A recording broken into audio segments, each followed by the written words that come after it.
Okay, this was the final Challenge Cup quarter-final to take place today between Bradford Bulls and Halifax, two championship sides. Now, Bradford Bulls obviously famously were very dominant in the early 2000s and were recently a Super League tie side until not that long ago. Obviously, financial issues off the field have contributed to where they are.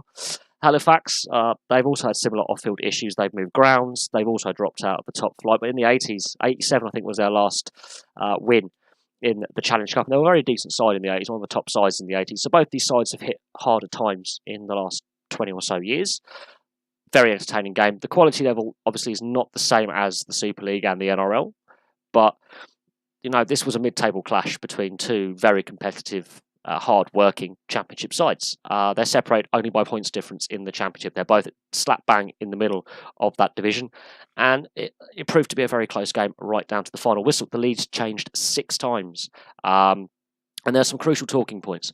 Rowan Milnes opens the scoring on 7 minutes. A counter-attack try. Halifax coughed the ball up and gift Bradford possession. 3 tackles later, they've scored. Milnes, he is to prove very crucial later on in the game with his ankle injury. That looks very serious. Could be a break, could be a dislocation. He's gone over on it. It's a nasty injury, but his try was very well taken. And quick thinking by the Bradford Bulls. The Tangata yellow card, I don't think was a yellow card, personally. I've seen much worse go unpunished. And a similar hit like that in the NRL or Super League would go on report. He hasn't dangerously hit Lilly, the kicker. He's not hit him high. He's not hit him below the knee. He's not lifted a leg in the air. Anything like that. He's just a split second late. For me, that's on report only. The referee has seen differently because after the tackle melee that the Bradford players instigate. So, for me, that yellow card on 15 minutes was not a yellow. The 8-point try in the second half for Jake Webster should have been a yellow, in my viewpoint. But either way, it's still 4-0. Bradford do not take advantage of the man advantage they have. Jordan Nearly kicks a penalty on 37 minutes, but in the first half, which is crucial, Bradford miss 2 kicks at goal. And that comes back to bite them in the second half. I would think it was a pretty even first half, to be honest. And at one point, Halifax, even when they were down to 12 men, actually were keeping Bradford stuck down their end. There was no outball for Bradford. They had, I think, 3 or 4 repeat sets. They made sure they kept them down their end of the field, and Bradford were showing signs of ill discipline, giving away silly penalties. That if the referee was to be a little bit more by the rulebook, should have given Bradford possibly a warning for excessive penalties, but he let that go. So Bradford were struggling to get out of their end, and it was a low-scoring first half. Half-time comes. Second half, Halifax have the slope. Now, the slope at Odsal, it's more of a mental thing, I think, than an actual physical thing. The slope is there. It's not as major as some stadiums where they have an uneven playing surface. I think it's more of a mental slope in the players' minds. The pitch held up reasonably well, considering in the last round for Bradford against Leeds, it was a mud bath. Odsal is known for having a tricky pitch, awkward bounces, very uneven surface. There was a few awkward bounces today. Now, the penalty try, the 8-point try, should Jake Webster have seen yellow for that? Because he basically tackles Tyra round the head going to challenge for the ball. He has nowhere near the ball and tackles him around the head. Now, Tyra still manages to put the ball down and actually would have scored a normal try anyway. Debatable on that one. So it is a very debatable, it's definitely a penalty try. But I've seen yellow cards for that, for foul play in the act of scoring a try. That's another debating point. Tyra also kicks the penalty, so it actually is a true 8-point try conversion and penalty. To be honest, we rarely see 8-point tries, and for non-league fans, they're exceptionally confusing to explain. And because we so rarely see them, it's basically like a penalty try, then the penalty kick right in front of the posts, basically. So if that was rugby union, if it was a penalty try, you don't have to take the conversion. In rugby league, you still have to take the conversion. But it has become an 8-point try. That's how it works out. But Jake Webster redeems himself in 52 minutes, and Scott Griggs makes a mistake handling a kick from Jordan Lilly, and Webster just scores the try. It's just dropped. Didn't need to happen. He could have just caught the ball and taken a knee and played a surrender tackle, and he fluffed it. And Jake Webster, who is a rather sizable unit, taps down one of the easiest tries he'll ever score on 52 minutes, and Jordan Nearly gets a conversion, but he will miss the Matty Wild conversion from Matty Wild's try later on, which is the 3rd missed kick of the day. Scott Griggs, 12 minutes later, redeems himself by scoring a really well-worked try. The last 2 tries for for Halifax were from line breaks, and they were just a little bit fitter when it came to the crunch time at the end of the second half. They had a little bit more energy. Scotty Ricks' try, make sure he scores it under the post. Great line break by Woodburn Hall, who scores his own try as well, and is also, you know, instrumental in getting the line break for the penalty try where Murrell kicks it up. How the hell is he a rugby league player and a halfback? Because he's built like a beer barrel.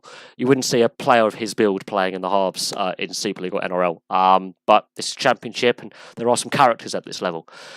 But the Scott Griggs try is quite good. Tyra converts that, which is a crucial conversion. And then Matty Wild scores a try 3 minutes later. So the lead is just chipping and changing all the time. But Jordan Lilly misses that conversion. And that's the third missed kick. 6 points left on the field by Bradford, and that has proved crucial. That's the difference, is those 6 points. Because James Woodburn Hall's try, again, line breaks, throws a dummy, and he goes under the post on 73 minutes, and Tyra has another easy conversion. And the fact that the lead changed hands 6 times, the second half, you know, the lead changed hands 5 times, 2 really big decisions. The yellow card for Tangata and the 8-point try, penalty try for Steve Tyra. Should have Jake Webster seen yellow for that, and was it yellow card for Tangata? These are debating points that happen regularly in Super League. The 8-point try is a very rare thing, very rarely seen. Even if it had been a 6-point try and a standard try with a conversion, Halifax would have still won. Now, did the better team win today? On the second half performance and the fact they scored 20 points to 10, yes. On the overall, I would say it's a pretty even game, and I think on another day it's 22 points to 20 in favour of Bradford if they get their kicks. That is how I think close and closely fought the game was. It could have swung either way, but as I say, the night of the day, Bradford missed 3 kicks at goal that have proved crucial. Those 6 points, had they scored them, they win the game. They don't lose by 4, they win by 2. They would have won 22 points to 20. So it's a hard one for Bradford to take, considering that the emotional win over Leeds Rhinos in the last round. Halifax, they've also beaten a Super League side in the London Broncos, but the Broncos were playing at their level last season and have predominantly kept the same squad, so it wasn't so much of a shock, Halifax beating London Broncos. But I think the Bradford Bulls, their eyes is trying to get promoted back to the Super League, and I think Halifax would like to get promoted to the Super League as well. But what we saw today were 2 sides who were mid-table sides in their division. It wasn't the highest of quality in the game today. There was a fair bit of ill discipline. There was allegations of a bite. There was a serious ankle injury to Rowan Miles, and that is crucial because he is their secondary kicker. He goes off. So Jordan Lilly, who's the third choice kicker, steps in and also misses a crucial kick. So there is a lot of debating points. Was the yellow card a yellow card? And was the penalty try, should there have been a yellow card there? They're the big talking points, but Halifax were more clinical, didn't miss their kicks at goal, and had a storming second half. Now, is the slope a mental thing? Or is it an actual physical, the slope at Odsall? Does it really have that much of an effect? Bradford Bulls second half, they leaked too many points. They were 6-0 up at half time, and they didn't score enough points in the second half, missed kicks.